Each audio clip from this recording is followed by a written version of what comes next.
नमस्कार, मैं हूं त्रिशला और स्वागत है आपका नेशनल वॉइस में। उत्तर प्रदेश की राजनीति हमेशा से कहीं ना कहीं जाति पे आधारित रही है, लेकिन कांग्रेस के एक मैनिफेस्टो ने उत्तर प्रदेश की राजनीति का ध्रुवीकरण कहीं ना कहीं महिलाओं को बना दिया है। क्या है कांग्रेस पार्टी का उत्तर प्रदेश का चुनावी रणनीति? इसी मसले पर बात करने के लिए हमारे साथ कांग्रेस से राज्यसभा सांसद राजमणि पटेल जी हैं। सर, उत्तर प्रदेश में विधानसभा चुनाव होने को है, सभी पार्टियां तैयारियों में लगी हैं। कांग्रेस पार्टी की क्या तैयारी है? कांग्रेस पार्टी भी अपने तैयारी में लगी है। प्रजातांत्रिक तरीके से जो माने संसाधन है, जो रास्ते, उस रास्ते से कांग्रेस पार्टी तैयारी कर रही है।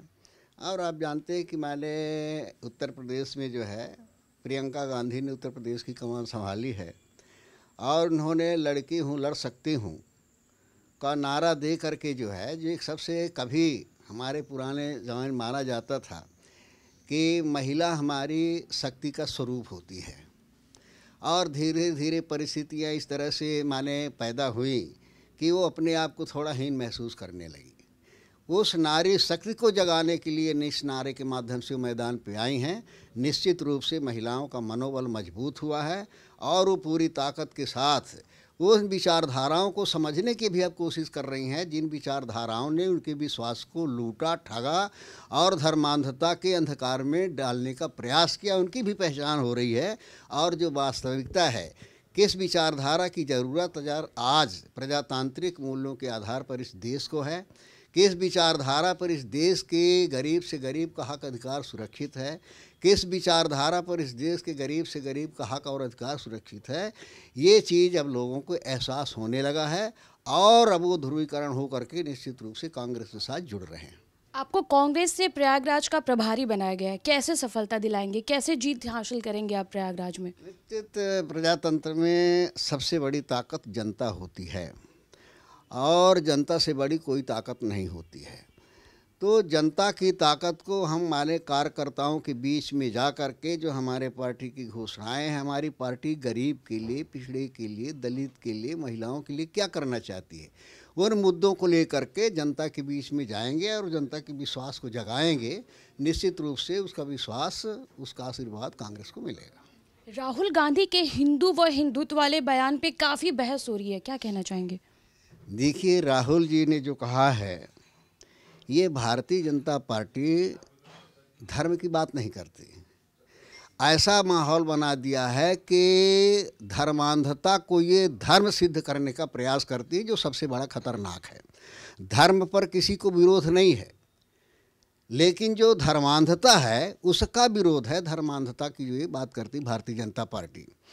हिंदू जो है, हिंदू कोई माने के तो जो संवैधानिक प्रावधान, हिंदू कोई वही नहीं है, लेकिन ये हिंदू धर्म नहीं है। कोई धर्माचार से पूछो हिंदू कोई धर्म है क्या? धर्म नहीं है। लेकिन भारतीय जनता पार्टी जो हमारा सनातन धर्म है, वास्तव में सनातन धर्म को भूला करके जो है हिंदू शब्द लाए और हिंदू हिंदू करके धर्म के नाम पर समेटने का प्रयास करते हैं।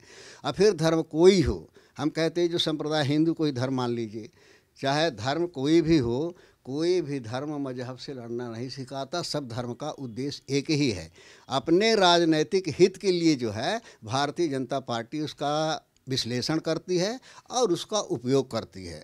राहुल गांधी ने बात की कि हमारे कांग्रेस पार्टी का जो है इंसानियत हमारा मूल है, इंसानियत ही सबसे बड़ा धर्म है, ये राहुल गांधी ने कहा, जो सच है। स्वामी कालीचरण जिन्होंने गांधी जी पे टिप्पणी की थी, वो गिरफ्तार हो चुके हैं। देखिए, ये जो है, ये जो दोहरा मापदंड भारतीय जनता पार्टी का दोहरा चरित्र है, ये उजागर होता है। एक तरफ तो ये महात्मा गांधी की राष्ट्रपिता मानते हैं, महात्मा गांधी की पूजा करते हैं, और दूसरे तरफ माने इनका विंग जो है तो गोडसे की पूजा की बात करता है, कहीं गोडसे के मंदिर बनाने की बात करता है, कहीं गोडसे का जिंदाबाद लगाते हैं। तो ये दोहरा चरित्र जो है ये भारतीय जनता पार्टी का है। लेकिन गिरफ्तारी तो उनकी हो चुकी है। गिरफ्तारी तो ये नाटक है, गिरफ्तारी हो गई, ठीक। आज तक कोई माने नेता बोला, प्रधानमंत्री एक शब्द बोले कि माने निंदनीय काम है, अच्छा काम नहीं है।